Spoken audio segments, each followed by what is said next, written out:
Welcome back. Welcome back. I'm your co-host Liv, And I'm your co-host Rachel, and I just literally scraped my heels so bad. Yeah, I was gonna say, on what? Ooh, on the couch? Yeah. Wow. It doesn't look terrible, but it really hurt. Anyways. Do you make you Neosporin? No. Oh, don't put Neosporin on bug bites, guys. Okay. Apparently, PSA. my aunt had done it once. Mistake, and Why would it be had a mistake? terrible reaction. I guess you're not supposed to put Neosporin. It was terrible. She had to go to urgent care and everything. What? Yeah, That's so Neosporin dramatic. on bug bites. Don't do it. Apparently. Okay. Well, damn. Now Not we that know. this was a bug bite, but Neosporin. Anyways, we don't have time to waste researching this stuff. Just listen, okay? Neosporin. Just take our word for it and know that it's good. But okay, just kidding. Google says yes, Neosporin can be used on bug bites to help prevent infection. My bad. Something happened to your aunt, though. Just ignore me, okay?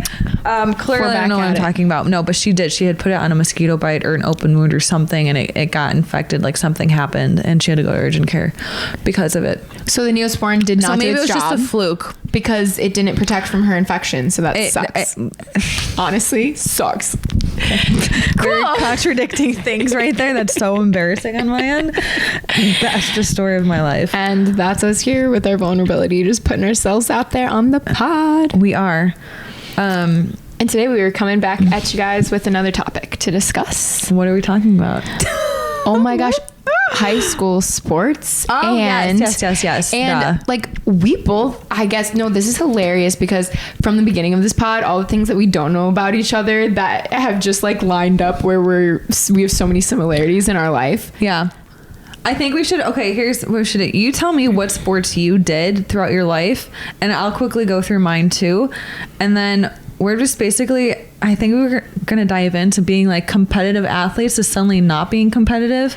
Because people don't, I think, prepare you for the withdrawal. The withdrawal. You just always have your sport every year. It's what are we signing up for this summer? Yeah. What are we doing this season? And it's then all of a sudden you're an adult and you have a life and nobody's asking what sport you want to play anymore. It's the same feeling as graduating college. You've been doing this your whole life. All of a sudden it's done. It's honestly a bit more emotional. I think it's sometimes a bit more emotional too because all of that physical activity is so damn good for you. And truly though, I, spoiler alert, did not do sports in college. And I remember being gone at my first freshman year in the college dorms, having some of the worst periods ever.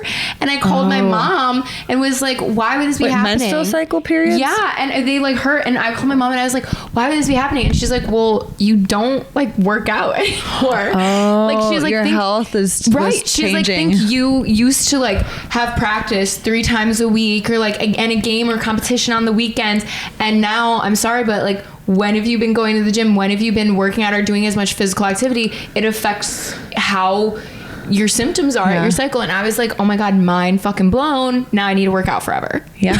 Yeah. Truly. Not the worst thing.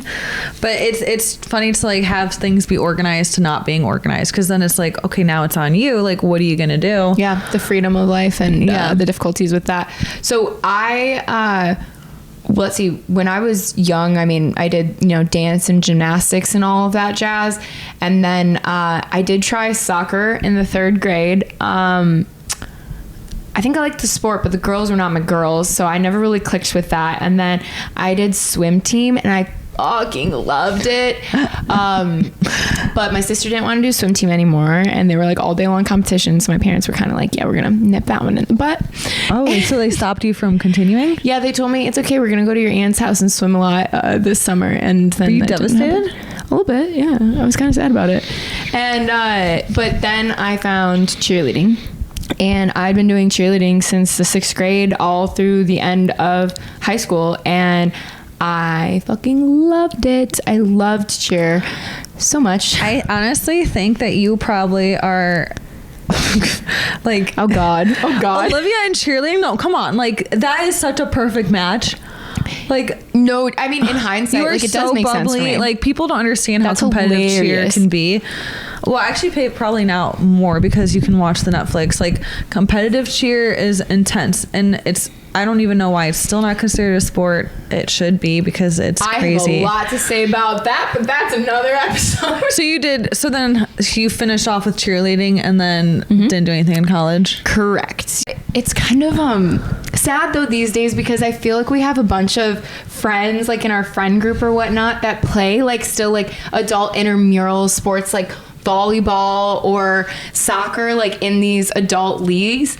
And my fiance always played soccer, and so I really wanted to encourage him to do it, and he's like, I am not gonna go tear my like ACL in some freaking indoor soccer league. And I'm like, valid, but has he already done that? I don't think so. He just he just thinks like it sounds more dangerous than fun these days, I guess. Okay. So walk us through your history. Again, practical. If you listen. My God, you're so if you fucking listen right. to the previous episode, Hayden is practical. Hayden is practical, y'all. I started off with soccer and gymnastics. I did gymnastics until like sophomore year of high school. Oh wow, you did gymnastics for a long time. It was my first love. I was held back. Were you good at tumbling? Yeah. But I could only do like a round off back handspring or a round off layout. Like I never got more. Okay. It's a personal thing, but like my parents held me back for whether it was finances or just they were too scared I'd be getting hurt if I were on the team, whatever. But I sucked at school. So like I couldn't do more gymnastics. So like gymnastics was just like, it will forever be my first love. And I think I haven't mended that relationship yet, to be honest. Like I can't even explain it. And I did soccer too. And then I stopped soccer like in 8th grade. So I did like 8 years of that too. And then I did a year or two of cheerleading. I love cheer. Competitive cheer was the most dramatic freaking thing I've ever had to endure in high school. Would never do that again with that team, because it was just so drama. It depends on the girls. Like, it deserved so hard. It deserved a show in itself. Oh, that's sad. But then I did track and field, and that was like my sport. Didn't you end up doing sports in college as well?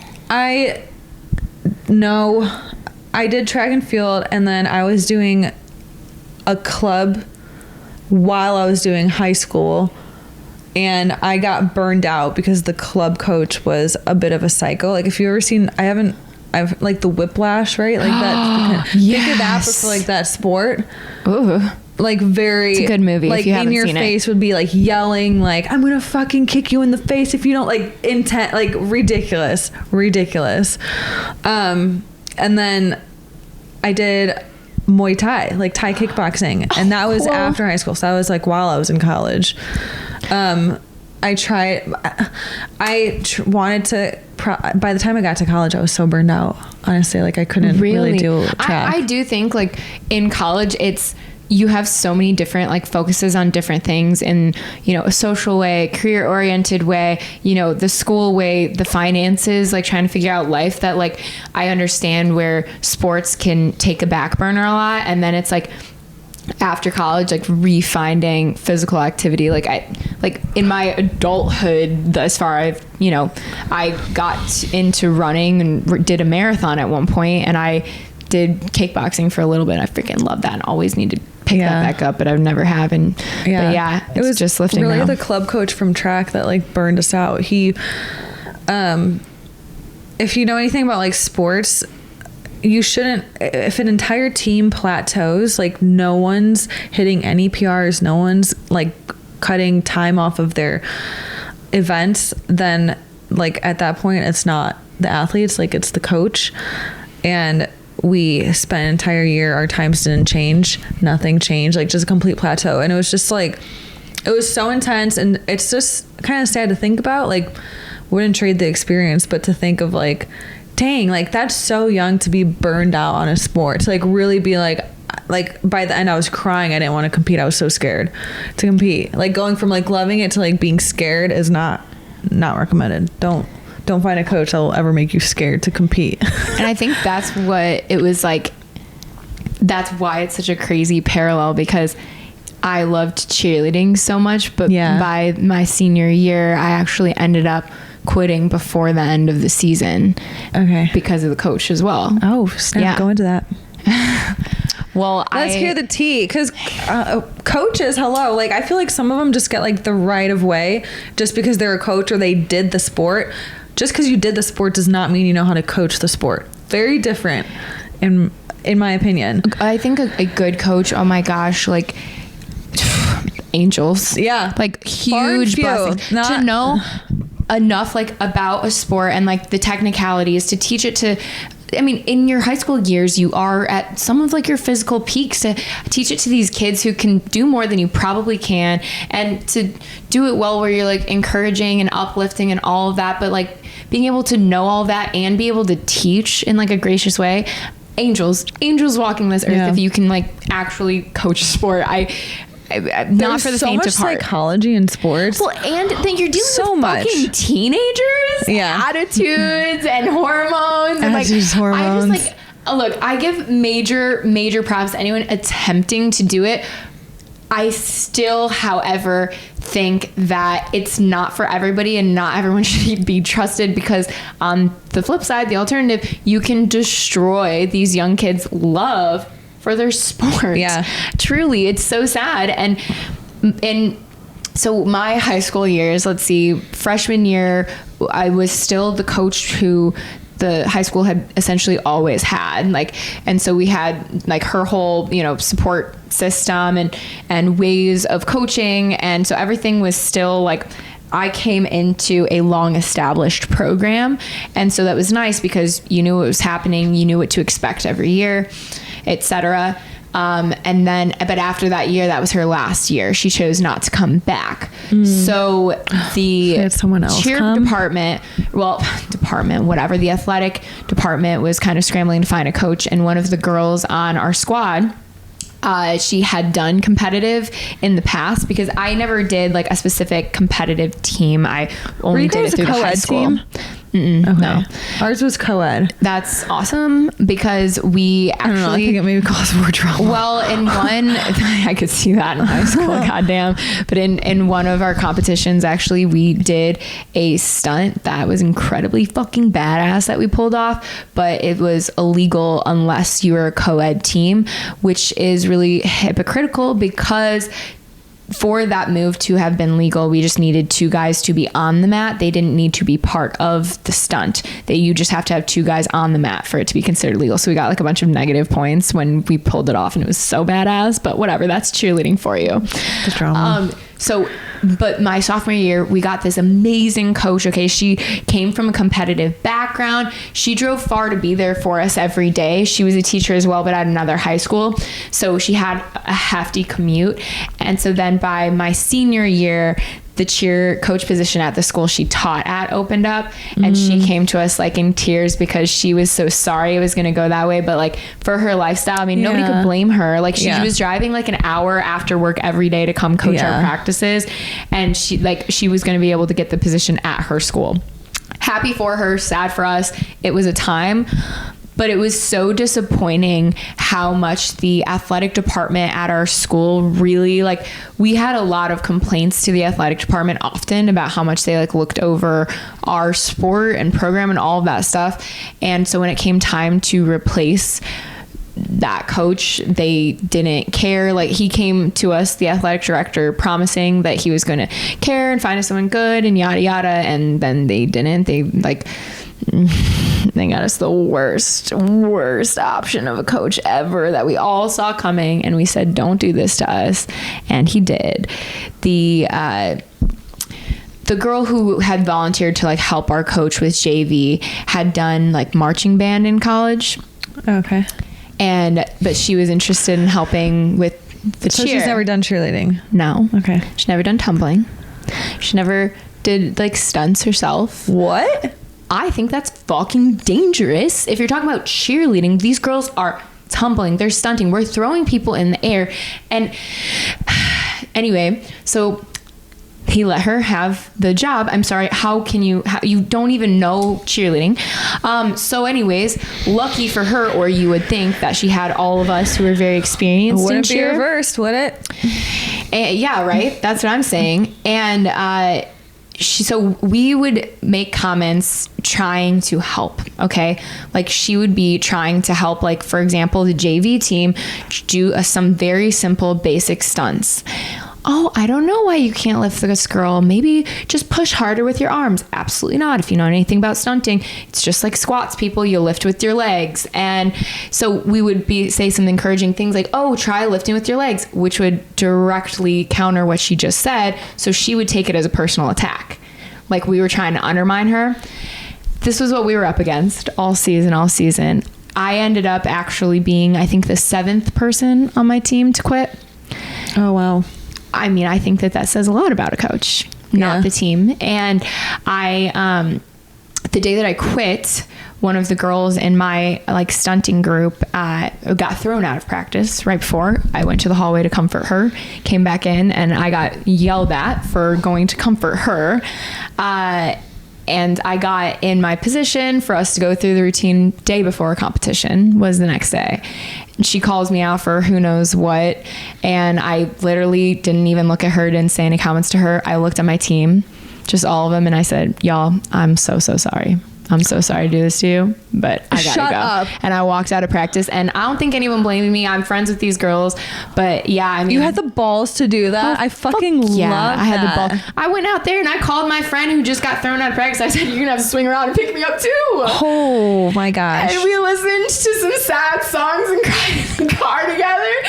Welcome back. Okay, actually, this is just like Or continuation. Yeah, our continuation, because we weren't doing so well equipment wise day one, so we're back it at still it day happens. 2. It's still the first year. Just wait till we're like big and famous. Oh. And we have a production team. And then nothing gets messed up then. And then we're like embarrassed at these videos. And can't wait for that. It'll be so good. I'm so proud of us.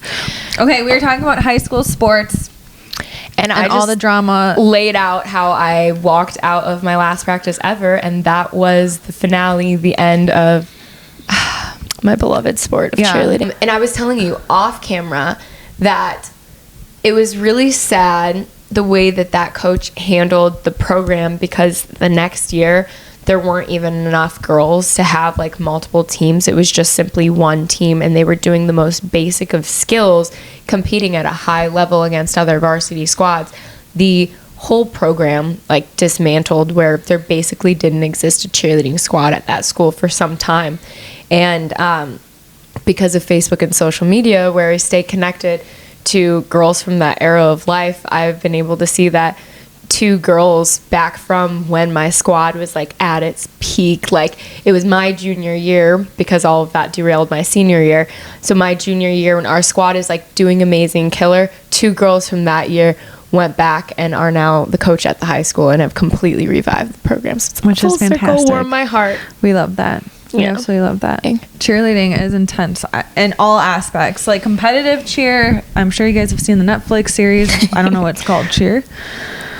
Or is I feel like there's been multiple ones at this point. No, the movie's Bring It Up. Bring it on. Bring it on. I love all of the Bring It Ons. Bring me the Hayden Panettiere. That's my favorite. Oh gosh, yeah. So good. I loved her.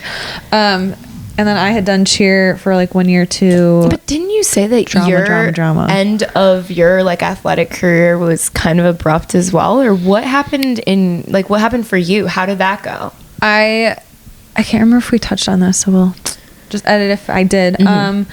But I got so burned out from track and field that I didn't even bother looking for colleges, and to go and do that. But before that, had you like always thought that you would? Like it was in the back of your mind thinking? Not necessarily. I can't remember. I don't think it was like something that I really thought about doing at college. I think I just thought of it more as like, how far can I get in this sport if I'm on club? Like we were training to go to like USATF, which is like like Junior Olympics. It's not like I was that good.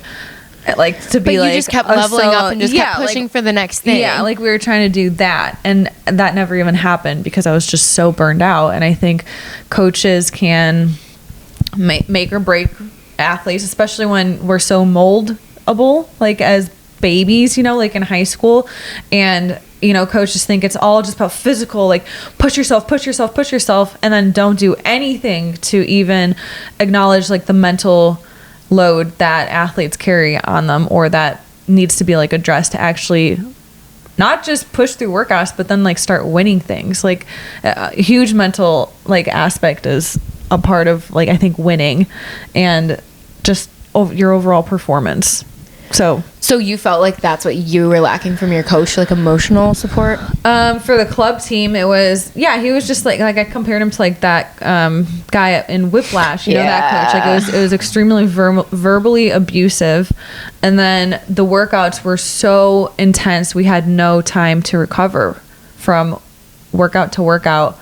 And I remember I just wanted it so bad because I thought like, oh my gosh, if I'm being pushed, because I had mentioned like I never got the opportunity in gymnastics, and I was like, all I want in my life is to be like a professional athlete. Like I just want to freaking go with athleticism. Like I have, you know, I feel like I have a good build for like athletics, and I love it. It's my life. I live and breathe sports, and so naturally the only way you're gonna get better is if you're getting pushed. And I thought like it had to be like the super rigorous, like crazy trainings to reach that, and that's just not the case. But I was young and my parents let me do what I wanted because my mom knew way ahead of time because she had trained athletes, and she called it way ahead of time. But she's like, I want it to be your decision if you wanted to stay or not. It's not going to be me. So she didn't try to like, you know, guide you in any way with it? She had said stuff before, and one time about encouraging you to put a pin in it, or no, I think just saying like, you guys are training way too hard. You're not resting enough. And then one time I got injured,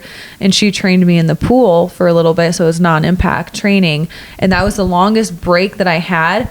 And then we had time trials to try and see if we would, you know, in our little club, we had time trials just in our little team to see who this coach would bring to like Canada to go and compete, for instance, because not everyone can go. So it's like, are you going to qualify or not? So now it's a competition between one another. And with that period where I was injured, I came back. I had the most rest out of everyone, and I felt freaking amazing, even though I had been out injured, if that makes sense. But like, so your did body you crush it? Yeah. Yeah, I freaking did. But you know, whatever it happens. How did you feel about it back then?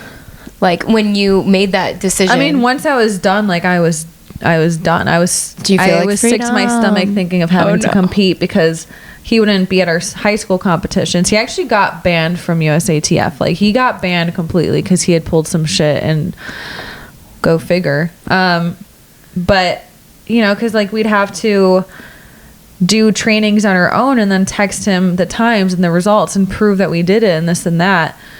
And he, you know, that fear of, oh my gosh, like I'm about to get screamed at, or like I didn't do good enough, or whatever it may be, or like I made one wrong step in this race and, you know, my bad, I didn't know any better. But so yeah, was it like it was a weight lifted? I don't know if it was a weight lifted. I think it was just like, okay, well now I'm finishing off senior year and I'm about to go to France for a year, so I'm like, you knew it by then what your plan was. Woohoo! I competed in France, actually. Oh, cool. Yeah, I competed in France, and that was way more fun, way better. But athletics over there in that setting were not quite the same. Not as competitive. They could be, but it was just not. Like they don't have high school sports, so it had to be club because they're high school sports. Like the teachers are like, you guys are too old, you guys are adults, like stop messing around. It's all like about school.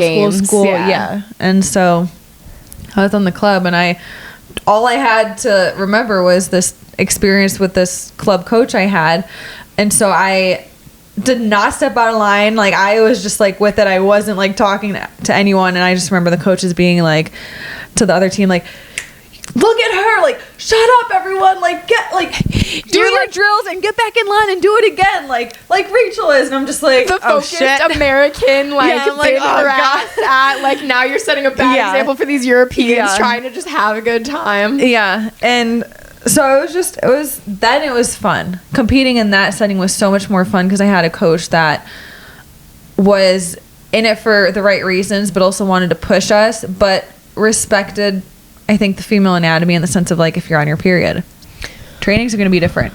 So like even just having that acknowledged, I feel like that's such at least on my feed, it's becoming so much more talked about and common lately, all of the different phases of the month for a woman. Like, I need to like sit down and actually learn about this. No, seriously, I wouldn't have even been able to tell you all of the phases of a month until recently, but now I'm like, you have your ovulation, your follicular, your luteal, and then something else I don't remember. I can't believe we don't even know this. We should be taught this in like, honestly, if not in school, then in sports, because it's true. It's like the way that you work out in those different weeks because of your different energy levels. Like, talk about peak performance. I mean, you would think that would be the way to get there, is if you're like actually honoring and respecting your body. Absolutely. And I think on your period is when you have the most testosterone in your body, so it's actually the week prior that is usually like the worst week, and then you get your period and then you're like, oh my god, everything's been answered. It makes sense why I was feeling so tired. That's why it's PMS, so drained, because it's pre-menstrual symptoms. So when you're actually on your period, you're most like a man. I think that's my understanding. Interesting. But as we all know, apparently, I don't know everything, because apparently you can put Neosporin on bug bites, and I'm not going to be able to live that one down for myself. So I don't know. Just fact check everything I say, I guess. But I will say though, like it is interesting. Like, I always know, like, I can't wait for, like, you know, when you're like PMSing, and I can't wait for my period to come, because I'm like, it's all over. Yeah, it's all like over. It's not all over. Like, it's just Set began. the clock The girls back. know what we're talking about, but at the same time, it's all over. Yeah, set the clock literally. So anyway, I guess we both graduate. We both move on, and then sad day. College. Do you do anything in college? Because you also mentioned that, like, you're saying how your periods were so bad, and then all of a sudden it clicked that it's like, oh well, my physical activity has gone way down, which then I guess you can feel those symptoms way more. Yeah, I never planned on doing anything in college though. Like, I wasn't like the most athletic though, always from the get-go. Like, I always did something to like be involved and be a part of something, and of course you enjoy like the physical activity when you're in it, but I wouldn't consider myself like, oh, like that's the most natural thing to me. So it never really occurred to me that I even would pursue sports in college, and so I didn't. I instead went the sorority route, where I still had the involvement, the, you know, group of girls, and like the social life that comes from knowing people, in a sense where you have these events that you have to plan and work on together. So I always liked that, like, we have this common like something to work on and common like goal to be participating towards one another. So as a result, sorority life gives you a lot of opportunity for intramurals, dance competitions, just out of the funsy though, not in the athletics type of a way. Okay. So I fell off until I took yoga my senior year in college. Oh yeah, we mentioned this. That was like lit. Yoga, wine tasting, all this stuff, and then it was like the whole debacle about what the hell are they teaching us at college that we're paying? Yeah, about more like so what much am I money for? Anyways, more like I should not have probably spent college tuition dollars on that. But talk about a burnout when you're 4 years deep in college and you're like, fuck yeah, that's like, what I need to like check a box. Yes. Why would I pick human anatomy over wine tasting? Yeah. Like, tell me that. Yeah. No, I would be right there with you. No debate there. Though what I know about you is that you ended up choosing Mizzou for its gym. Okay, yeah. So talk about the opposite of athleticism over here. We've got Miss Rachel doing her thing. Yeah, well, my brother's already there. I'm looking at Mizzou. What am I noticing? I mean, I didn't really shop around for colleges. I was just so ecstatic to actually be, after 2 years of community college, have enough behind my name to be like, okay, like I can start applying to universities. Mizzou, their gym was recognized by Sports Illustrated back in the day, and I was just like, yes, I want that. I already got my outfits picked out. I'm gonna go there. She's I all already know this is this is my some Gymshark. Like this is gonna be my jam, and I'm gonna go in that gym every day. My dorm room was literally just, I walk down the stairs, and there's the big gym. Like it was perfect. The building was right next to it, the gym. It's so funny because I think it's hilarious how, you know, young adults make their big major life decisions, and how you say, you know, you wish you would have shopped around for colleges more. I think that from time to time too. I'm like, I should have at least thrown my resume out. So like, I only applied to 2 colleges. Well, also that costs like it does cost money. It almost costs $100, which seems like $1 million when you're 18. Yes. Yeah, but like, in hindsight, though, I'm like, oh, my parents were paying for that. You know, shit, I should have applied. Should have maybe just like thrown my name in the hat and like, I don't know. I didn't really consider anything else, and I'm like, in hindsight, I think I could have spent more time and maybe considered things. But yeah, I know. Should have, could have, would have. Now looking back, I don't even think I'd have gone to a big university. But that's a whole other topic in itself. But yeah, I mean, whatever, athleticism, you feel good. I would spend like 3 hours in the gym. And God. That was, before that though, I got into Muay Thai, which is Thai kickboxing, and I did that for a year. I want to do that. And I wanted to compete, and my dad was like, not about it, which I understand. Are you going to pick it up again in the future?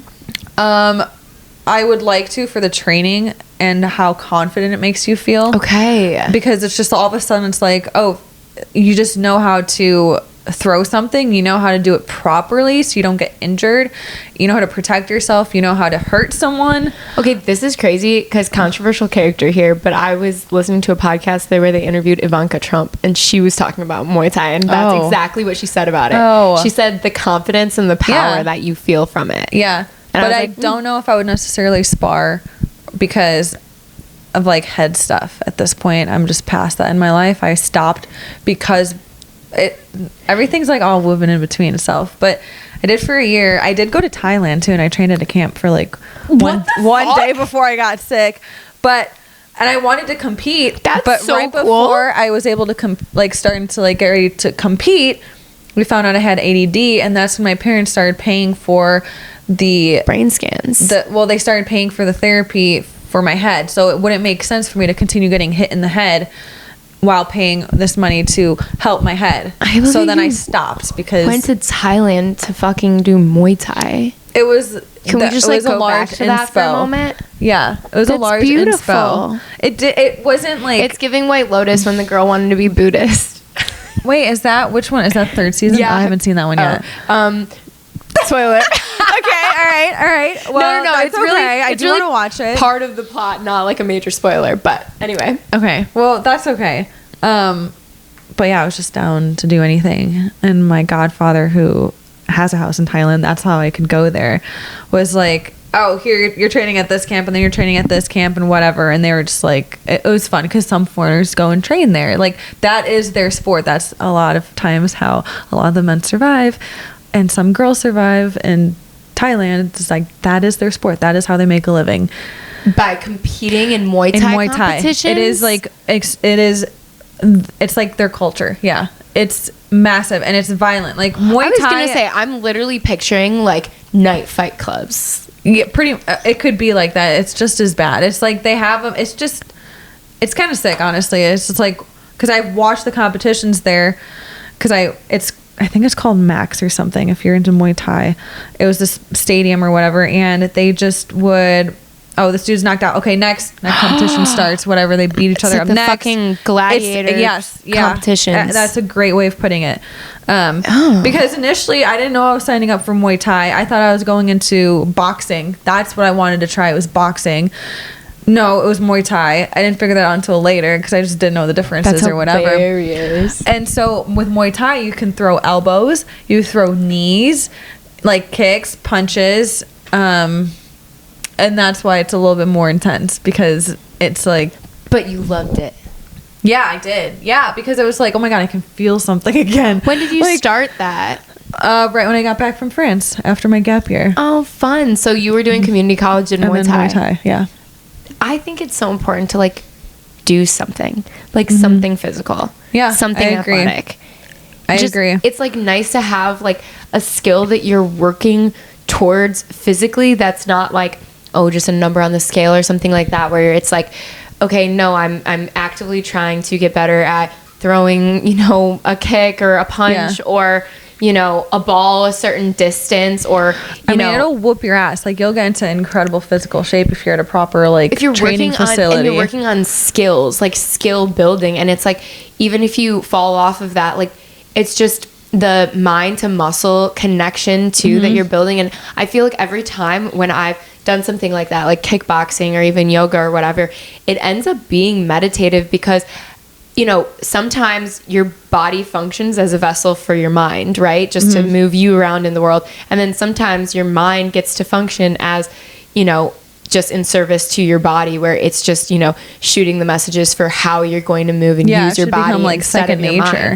And so it becomes meditative to me in that way. Yeah. And when I was working at a gym here in St. Louis, this was like after I went to Mizzou, it had been a while. I was working at this gym, and there was a trainer that had come in, and he and I were talking, and he, I guess, was like a trainer for, I don't know what it is. I don't want to say Krav Maga or something. Krav Maga, I only know it from How I Met Your Mother. There's this one episode where she's like, I know Krav Maga. And it's a really crazy lady. And apparently there's like clawing or something with that. I don't know if it was or that or not. Satire from the episode. But he like trained the type of MMA that I guess like Russians trained. Oh, shit. Whatever that means. So I don't know if like your stance is different or whatever. But we were talking, and he was saying how he would have girls come in and like train and stuff, and they think that they've got it all under control, like they can do whatever they want, they can defend themselves. And he's like, and then I show them how they're not ready. And he's like, it's really different when you're just doing your lesson, you're just doing what you're told, and you think you got the movements down or something. But now let's add someone actually screaming in your face, a man screaming in your face, trying to like hold you down or whatever. Now let's see if that works or not. And I was just like, wow, that's a really good point, because until you have been hit, or like until you've actually like had that caught off guard, you don't know how you're gonna react. Like I remember when I started sparring for the first time and I got hit, I was like, I was like, what? But it's like, but that's the sport. You're training to hit someone back. So like, how would you think that you're not gonna get hit? But you don't think about it. And then you get hit in the face, and then you're stunned. You're like, whoa. And so like you literally have to train yourself to like learn how to be hit, what it feels like to be hit. Can you react? Are you able to defend yourself? Oh my God. Can you think of like protecting your face, and still like fighting at the same time? It's really interesting. It does make me want to go back into it. I was gonna say I want to go do it. I've done kickboxing a bunch, but kickboxing is not like, you're not. It's a good workout. It's a good workout, right? Like I enjoy having the bag there and throwing like the sequences, and I enjoy learning the sequences. But yeah, I don't expect to go there and get hit or have to take a punch. Yeah, I don't. You don't know until you know. So maybe it's best if you put yourself in a really crazy situation, and you'll see what you know then. It's like try all kinds of things. I remember every year in the summer when you'd get like your little pamphlet from like the park district or whatever about all like the different sports to sign up for, and we would flip through it, and my parents would be like, just pick something. I did all kinds of things. I took like baton twirling. Oh yeah. I did different types of dance, soccer. Never did basketball because that was my sister's sport when we were young. Yeah. You know, basketball is violent. Like girls basketball is so violent.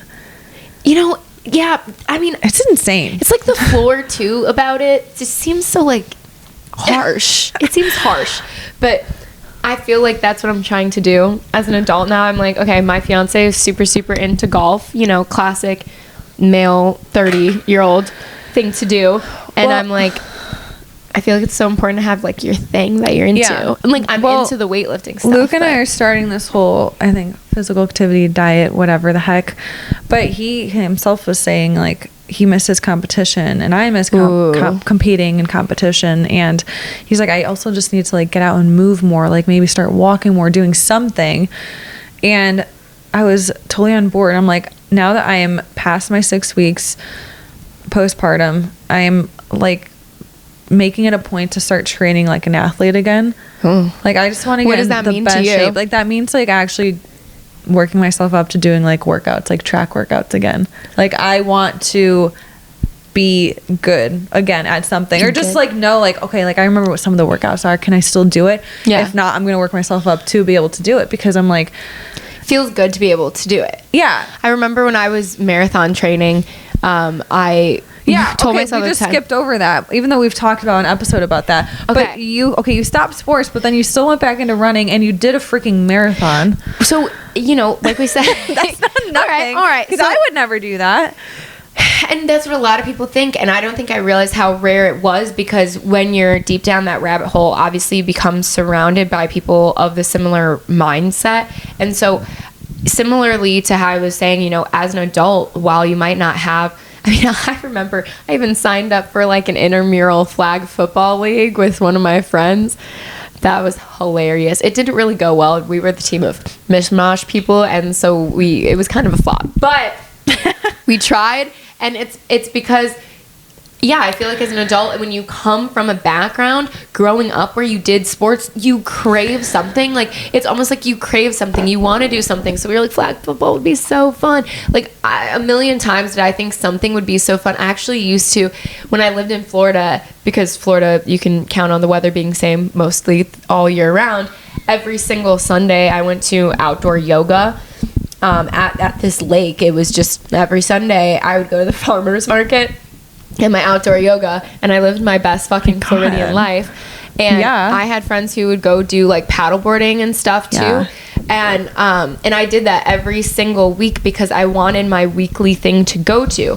Now I fell off of yoga and I picked up running. I read the same book, Girl Wash Your Face by Rachel Hollis, was really big back in the day.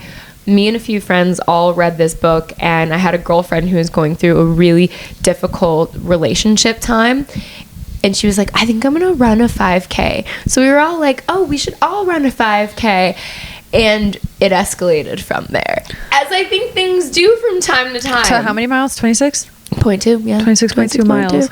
And when I was in it, when I was running, you know, I learned so fucking much from that it truly is an episode in itself. But I mean, I learned, and I honestly, I think doing sports as an adult is as much learning of values as it even is as a kid. That's the reason why everyone needs to or should at some point try to pick something up and aim for something that you seriously don't think that you can do or don't think you ever would do.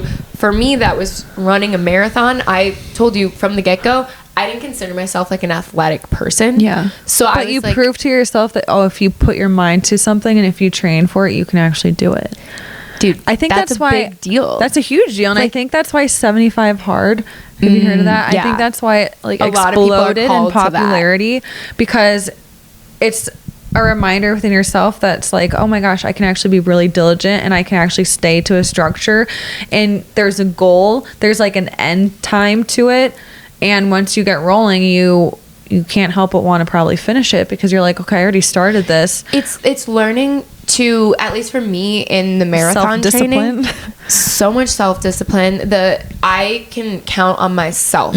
Like, that's what I gained from that so hardcore, is I knew when I knew that I needed to wake up in the morning and go run 10 miles. There was no ifs, ands, or buts about it. I was not going to snooze my alarm and say, I'll go later. Like, I was snapping the fuck out of bed, because you knew if you did, then out would go the workout, and then you'd probably be like, my whole weekend would be ruined if I didn't go, because I'd be stressing about it. And I learned like the self-discipline of, even during the week after work, okay, 5 o'clock hits, I'm not going home, I'm going to go run my 3, my 5, my whatever mileage that I needed to that day. There was no ifs, ands, or buts about it, because I didn't have time to think that far. I had to snap and just go and just get it the fuck done. And it just caused like so much trust in myself that I knew if I said I was going to do something, I was freaking gonna do it. And I feel like there's so many times in your young 20s when you say you're gonna do something and you like maybe don't, because you're kind of dicking around with life, or at least I was. And so I really like developed it. Yeah. And I pulled this up because I remember hearing about this too. And so if you are still in your 20s, like your woman peak. Oh God, we peak. Well, it's kind of a wide range, but between the ages of 20 and 35, like your early 30s, and you're like, as a woman, you can be hitting your absolute peak. Oh, absolutely. I keep seeing so many people saying that the 30s are their physically shape, like endurance, and I feel like that's going to be for me. What the hell am I going to do? Like, what can I do? Like, I want to work towards something. Wait, and I have to say on that topic too, when I keep seeing all these posts about like women being like, oh my God, like my 30s are my peak physical shape. to me, that speaks to me a lot because I was such a heavy drinker and partier. And you can't really be in your peak physical shape if you're chugging liquor every night and like downing sugar and greasy food. And like, sure, I was not like overweight. And yes, I would work out and do yoga once a week and all that kinds of stuff that I had for myself. I was still heavily drinking, and I'm sorry, but like, I had a blast in my young 20s, but that's what it was that shaped me. So I'm like, those aren't really strong things that like take up a lot of my time anymore. So now I have more room for things like actually working on my like physical peak. Like, I care more about that now. Yeah. Like, you know, other than just keeping up with my friends at the bar. Right. And I don't know what other sports, I don't know if there's anything to get into.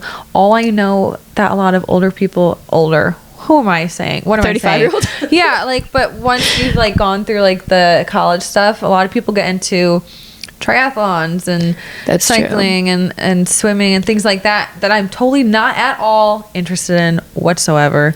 Just don't ever count yourself out of it though, because I feel like what I know from people who've gotten down those paths before, it's usually not because they always thought that they wanted to. I know. It's not just usually where it comes from. But I grew up where like that's what my mom did.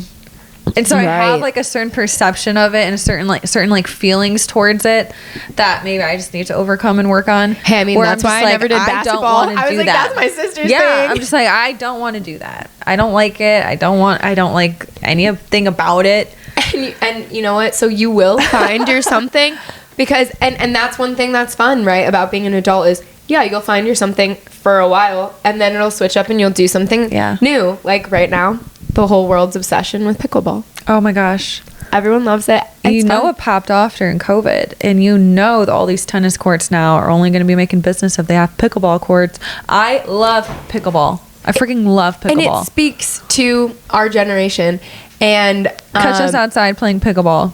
So we need to go. Have a tummy. We need to go play pickleball. So we'll leave you all with that. We'll go pickleball. We'll go play pickleball because you know why? Because my fiance does not want to go sit there and teach me all the skills with pickleball. So I need somebody who's gonna like have the patience. But he wouldn't golf. Bridge the gap. You wouldn't golf, Aiden. And with that, all the puppies just got home. Bye. We'll see you.